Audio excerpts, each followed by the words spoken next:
Savez-vous que dans le monde quantique, la couleur est liée à la taille de petits objets qui façonnent la lumière?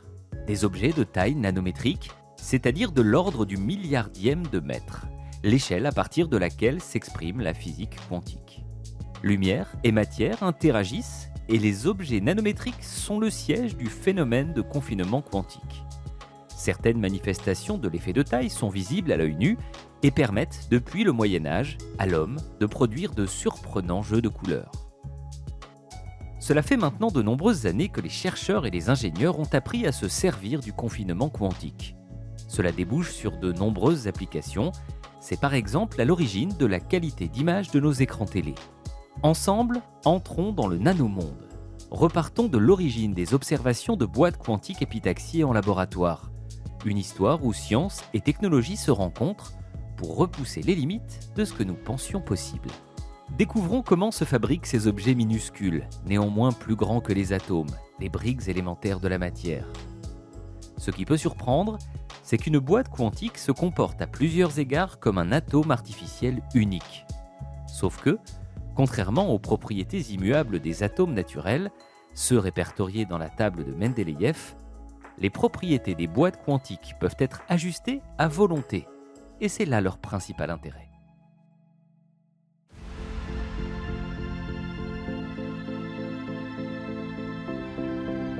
On savait peut-être depuis les fondateurs de la mécanique quantique, que quand on changeait les dimensions d'un objet, on changeait ses propriétés électroniques. Donc ça remonte peut-être aux années 1920-1930. À cette époque-là, on ne parlait pas encore de boîte quantique en fait.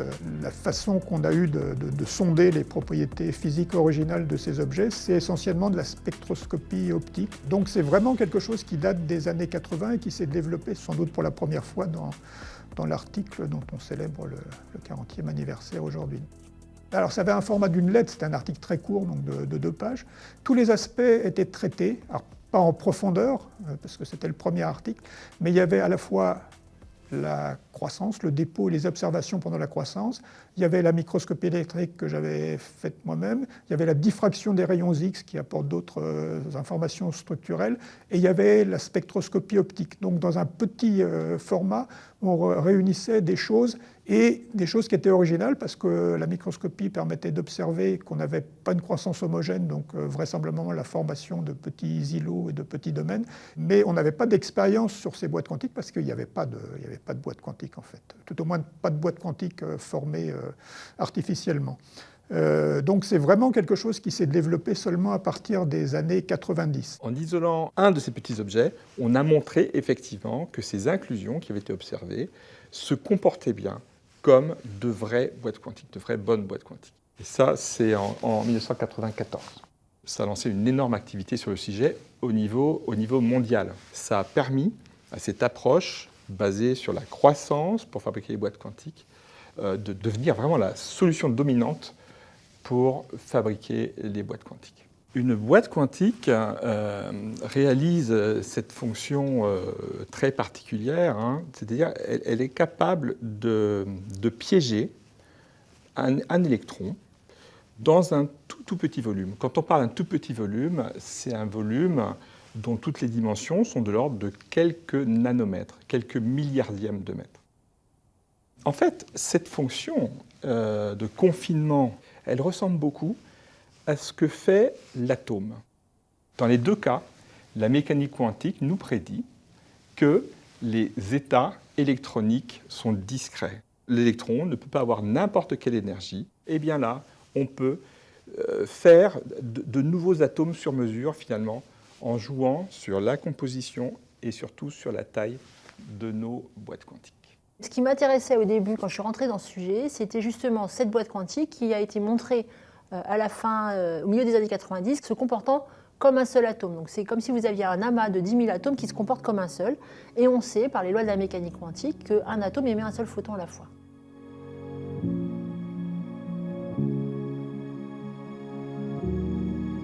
Pour parler d'épitaxie, il faut commencer par l'idée de cristal. Un cristal est un assemblage ordonné d'atomes.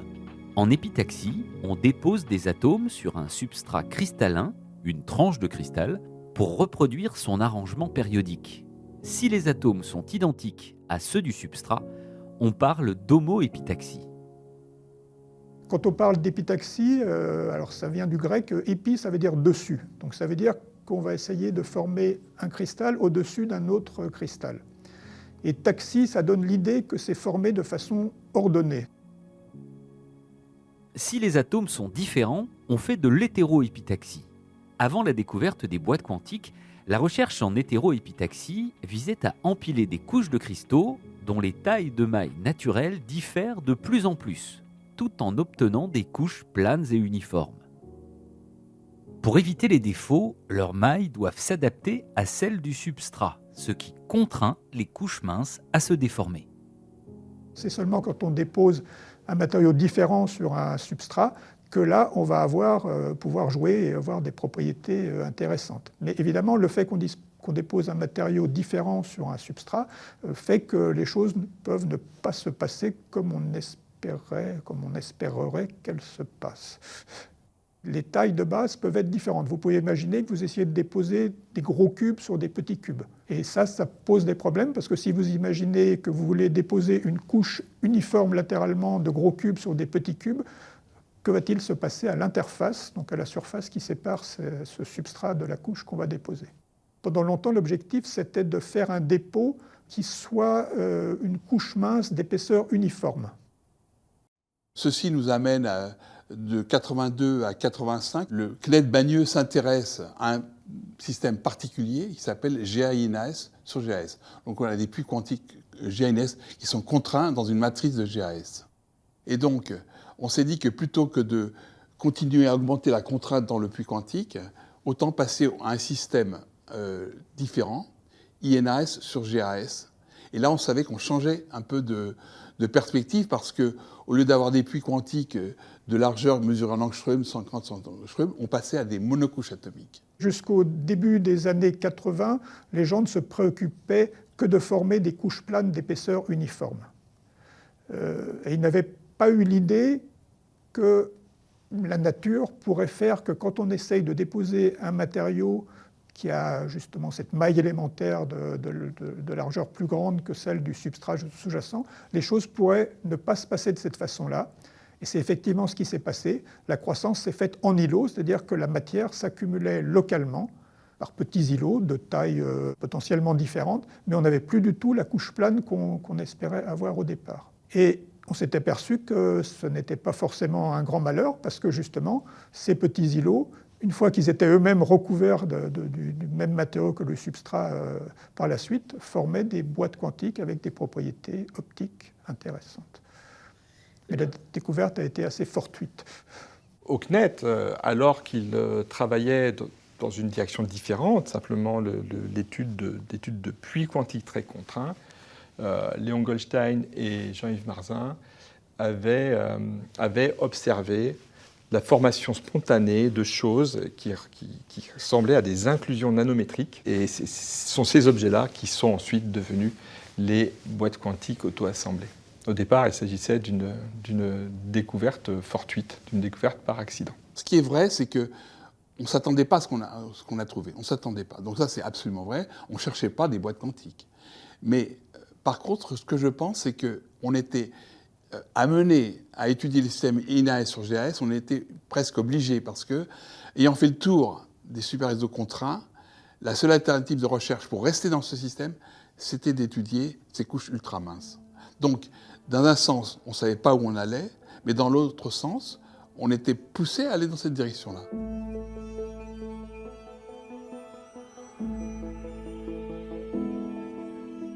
Les atomes, ils aiment bien s'associer, ça fait de la matière solide ou liquide.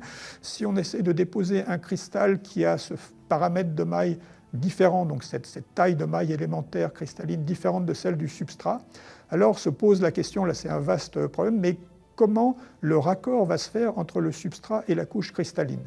Quand elles se déforment pour adopter la même maille élémentaire que celle du substrat, les couches épitaxiées accumulent de l'énergie. Le phénomène est semblable à un ressort que l'on comprime. Il tente à relâcher cette énergie pour retrouver sa forme d'origine. L'énergie accumulée dans cet état comprimé est appelée énergie élastique.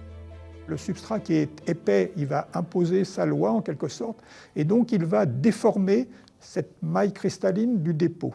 Et qui dit déformation dit accroissement de l'énergie, puisque le dépôt n'est plus dans sa forme intrinsèque, mais il est déformé ou contraint. Mais le vrai moteur de la mise en îlot, c'est l'énergie élastique, puisque la nature essaye toujours de diminuer l'énergie totale, de diminution de l'énergie totale, mais de diminution de l'énergie élastique, qui est permise par la croissance en îlot plutôt qu'en couche plane. Et donc c'est ce qui se passe dans le cas de ces dépôts d'INAS sur GS qui ont été réalisés il y a 40 ans. En pratique, pour faire de l'épitaxie, il faut travailler dans une atmosphère très propre pour éviter les poussières et autres contaminations qui vont apporter des atomes indésirables. On travaille donc dans ce qu'on appelle une salle blanche. Le nombre de poussières y est beaucoup plus faible que dans notre environnement habituel.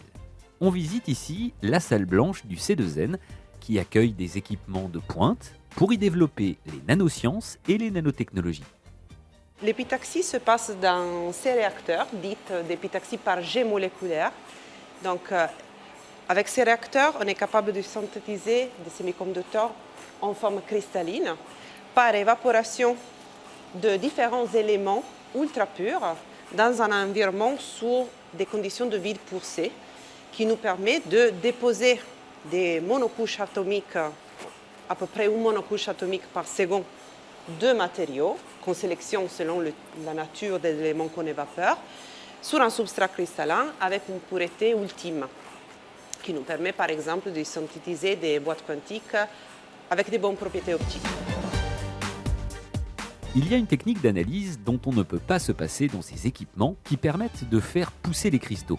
Il s'agit de la diffraction en incidence rasante d'électrons de haute énergie.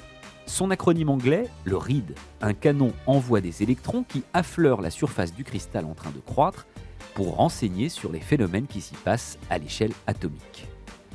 Dans le RID, les électrons sont accélérés en direction du substrat et ils sont ensuite réfléchis par les brins cristallins des dernières monocouches du cristal qu'on a dans notre bâti. Et ensuite, après être réfléchis, ils interfèrent entre eux. Et selon l'information qu'ils portent dedans, qui est due à la réflexion, à l'interaction avec le cristal, ils créent des motifs sur un écran fluorescent. Pourquoi tu as mis 0 la température? Je sais pas pourquoi le pyro il donne rien là. Parce qu'il y a le gallium ouvert. Alors là, par exemple, vous voyez cette image, c'est une image de diffraction qui nous dit que notre surface est bidimensionnelle. Maintenant, on va exposer cette surface à un flux d'indium et arsenic. Et au-delà d'une certaine épaisseur critique, on formera des boîtes quantiques. Et vous verrez ça par l'apparition de spots, de petits points dans ces patterns de diffraction. Voilà. Un autre instrument indispensable pour les nanosciences, c'est le microscope électronique en transmission, capable de visualiser les arrangements atomiques des cristaux. Il a joué un rôle déterminant dans la découverte des boîtes quantiques, mais ses performances ont progressé de manière spectaculaire jusqu'à aujourd'hui. À l'époque, cette génération n'existait pas, il n'y avait pas de correcteur d'aberration. Donc en fait, les résolutions n'étaient pas suffisantes pour réaliser les mêmes analyses qu'on fait actuellement. Il y avait, typiquement, moi je travaillais sur un microscope conventionnel et les résolutions en mode STEM, c'était quelques nanomètres. Et surtout, on voyait le champ de déformation induit par les boîtes. Alors que maintenant, là, on va voir carrément la composition de l'alliage. Nous, ce qu'on essaye de faire, c'est relier des propriétés structurales et chimiques à des propriétés électroniques ou optiques. Reconstruire, en fait, l'émission d'un objet. La structure de bande et savoir à quelle longueur d'onde elle va émettre ou elle va absorber. Dans un matériau semi-conducteur, les électrons occupent des bandes d'énergie permises, séparées par une bande interdite. La bande de valence est remplie. Les électrons dans la bande de valence peuvent franchir la bande interdite et accéder à la bande de conduction si on leur fournit de l'énergie. Ils peuvent ensuite revenir dans la bande de valence en émettant de la lumière. Dans les boîtes quantiques, la situation est encore plus fascinante. Les électrons sont confinés, entraînant une quantification de leur énergie. Cela signifie que les électrons ne peuvent adopter que des énergies spécifiques, comme les fréquences des notes d'un instrument de musique accordé. Les bandes d'énergie deviennent des états discrets et les électrons ne peuvent plus émettre qu'une lumière de couleur définie, à l'image des atomes. Pour observer l'émission de lumière par les boîtes quantiques, on fait appel à une troisième technique de caractérisation, la photoluminescence. Pour observer la lumière qui est émise par les boîtes, on va utiliser un banc de photoluminescence. Alors, les boîtes émettent dans l'infrarouge, donc on ne peut pas les voir avec nos yeux. Donc en fait, ça va être un spectromètre qui va pouvoir analyser la lumière émise dans l'infrarouge. Donc ici, je pose mon échantillon sur le banc de montage.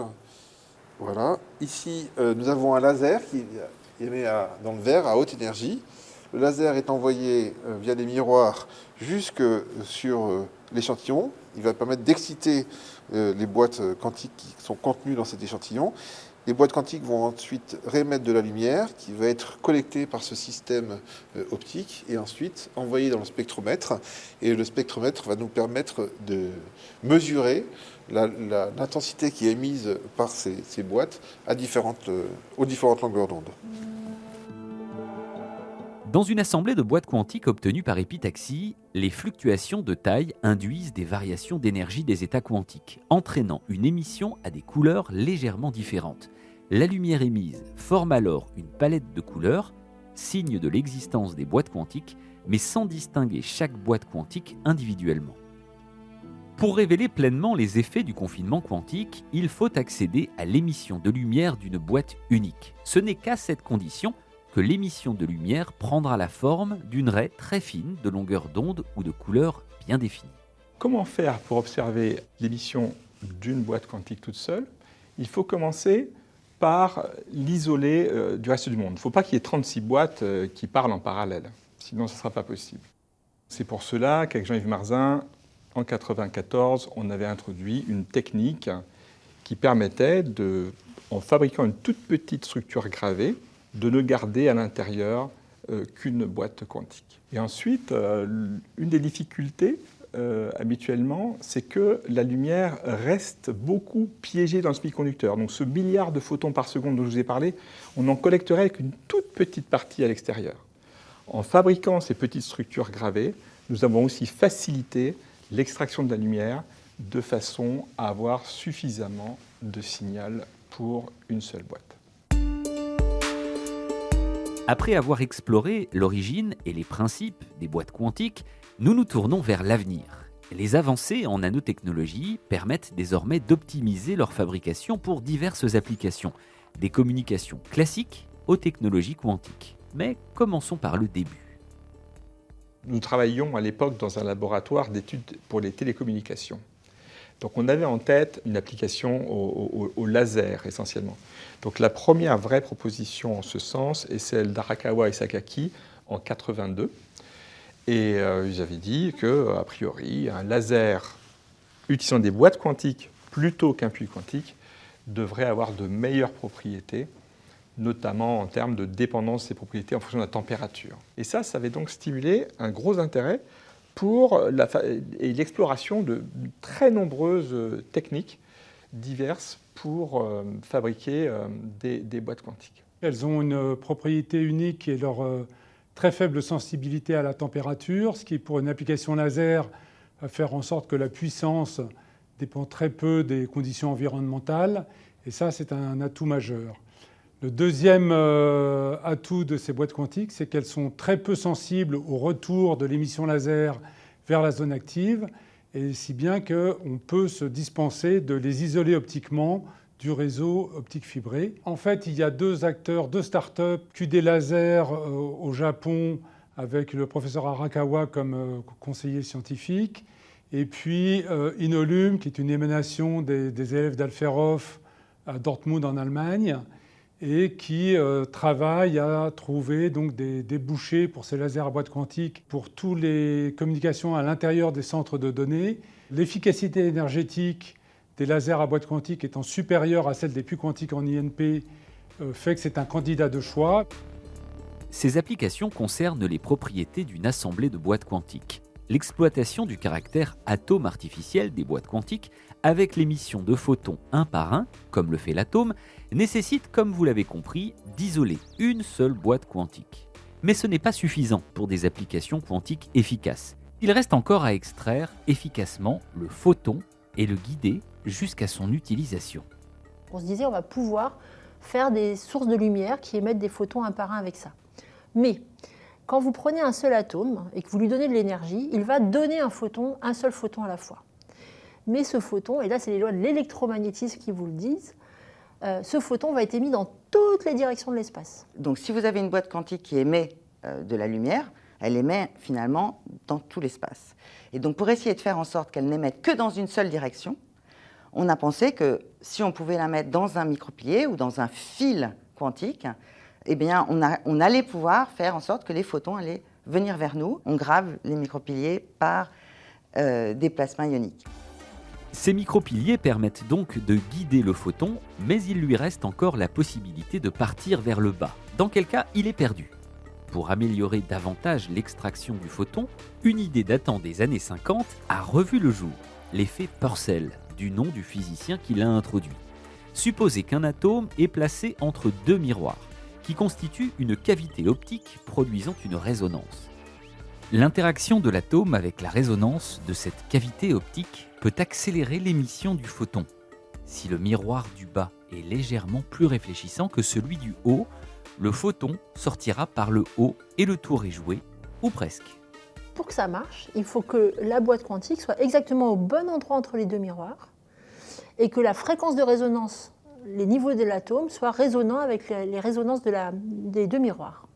Et ça, c'est très compliqué parce que les boîtes quantiques, en fait, c'est des objets qui poussent, entre guillemets, de manière complètement aléatoire. Ils ont des positions aléatoires et elles ont des longueurs d'onde aléatoires. Alors pourquoi elles ont des fréquences de résonance aléatoires? Parce qu'il faut bien voir qu'en termes d'épaisseur, elles font 3 couches atomiques typiquement. S'il y en a une quatrième, ça fait un énorme changement d'énergie. Et donc les niveaux d'énergie sont très, très disparates. Donc en fait, quand moi j'ai rejoint le sujet, au début de ma carrière, on fabriquait des cavités. Et puis on jouait au dé. On espérait que de temps en temps, il y ait une cavité qui ait la boîte au bon endroit, à la bonne longueur d'onde. Le taux de succès, c'était genre de 10-4, 10-5, ce qui rendait les études infernales, quoi. Et donc en 2005, j'avais eu une idée de trouver une méthode pour mesurer optiquement la position de la boîte quantique. Et du coup, en faisant ça, on est capable de mesurer très précisément leur position et très précisément leur résonance. Et ensuite, ce qu'on a inventé, c'est une lithographie qu'on a baptisée la lithographie in situ parce qu'on fait une lithographie en même temps qu'on mesure notre système pour définir une cavité autour de la boîte quantique à la bonne fréquence. Et donc, une fois qu'on a fait ça, une fois qu'on a mis une boîte quantique exactement au centre d'une cavité, on sait fabriquer de manière reproductible cet objet emblématique qui est un atome artificiel entre deux miroirs. Et ça fait une source de photons unique très efficace. On a été contacté par plein de chercheurs au niveau international qui voulaient ce genre de composants pour développer l'ordinateur quantique optique. On a été contacté avec mes collaborateurs, donc, qui étaient à l'époque doctorants et postdoctorants dans mon équipe. On était assaillis de demandes et on s'est dit, c'est encore un objet de laboratoire, ce qu'on a fabriqué là. On ne va pas pouvoir donner à tous ces chercheurs le composant qu'ils veulent. On va créer une petite société pour commercialiser ces sources de photons uniques. Donc, c'est ce qu'on a fait en 2017. Candela avait pour mission première de fournir à tous les scientifiques qui estiment que la lumière quantique peut permettre de nouvelles études, de le faire avec ces composants. Donc, il y a des applications sur les communications quantiques, en imagerie. Il y a un certain nombre d'applications dans ces domaines-là. Et puis, il y a l'ordinateur quantique sur lequel Candela s'est elle-même positionnée pour avancer.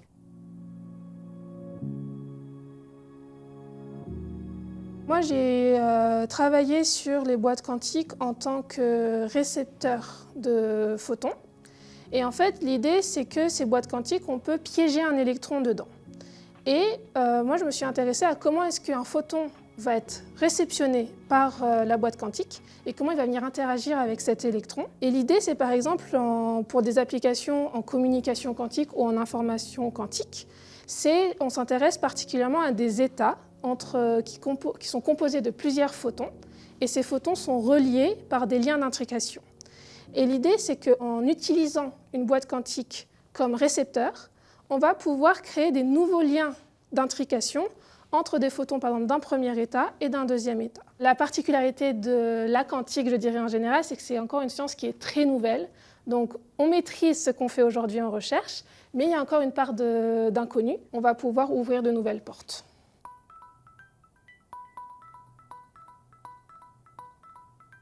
L'histoire des boîtes quantiques est celle d'un domaine en pleine expansion. Elle est née de découvertes fortuites et de défis technologiques considérables qui nous ont permis de nous rapprocher du monde de la physique quantique et des phénomènes étranges qui s'y passent, qui deviennent de plus en plus familiers. Je crois que, quand Feynman a dit ça, il pensait probablement au fait qu'il y a pas mal de choses contre-intuitives dans le quantique. On a cette facilité et cette tendance de dire qu'on ne comprend rien à la mécanique quantique. Et c'est une façon de dire qu'à chaque fois qu'on travaille sur ce sujet-là, c'est extrêmement contre-intuitif. Mais à force d'utiliser les concepts, on se rend compte quand même que ces concepts sont très opérationnels. Donc, je crois qu'aujourd'hui, la communauté a très bien montré qu'elle comprend suffisamment bien les concepts de la physique quantique pour en faire des choses très très utiles, et notamment des composants très innovants et très performants. L'avenir est en marche. Recherche et industrie se saisissent aujourd'hui des boîtes quantiques pour développer des composants d'avenir. Citons, parmi d'autres choses, des lasers, des diodes électroluminescentes ou des sources de photons uniques, avec à la clé des gains en solidité, efficacité et des bénéfices environnementaux. On envisage déjà pour demain des composants encore plus sophistiqués et des fonctionnalités nouvelles grâce à l'intégration hétérogène, qui consiste à combiner les boîtes quantiques avec d'autres matériaux et d'autres structures. Les boîtes quantiques, d'abord considérées comme des curiosités de laboratoire, deviennent ainsi des éléments clés des nanotechnologies de demain. L'avenir de ces tout petits objets s'annonce riche en développement et en nouvelles découvertes.